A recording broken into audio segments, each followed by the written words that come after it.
你原本的 size 从 L size 减到 M size 的 L。XL 啊，对对，然后有了这个 Meta Power 过后，就那天去买衣服也是很好奇，我也是直接拿 L size 去试，那你知道有送，然后哦，就很果断的去拿 M size。你有没有察觉到自己已经从 XL 跌到 M？我基本上就面试大概2个月的时间嘛。你是怎么样去使用它？我一天一条，我都是晚上喝。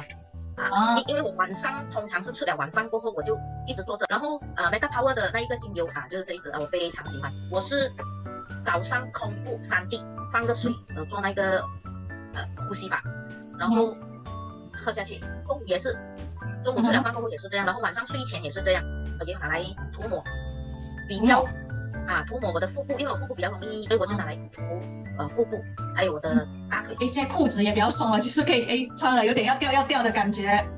我吃方面我其实没有什么戒，因为我也不是那种大吃大喝的。因为你主要是戒掉那一些比较寒的东西，瘦下来过后，你的精神状态怎么样？会比较精神的。其实因为我本来就是血压低，我现在是95/105，然后其实血压低都可以，就是至少我是会平衡回去。可以让那些血压高的人可以降下来，然后那些低血压的人都能够把它提升，所以它整个的作用就发现到它是平衡我们里面新陈代谢。相信Meta Power 接下来可以去，因为你关注到更多的人。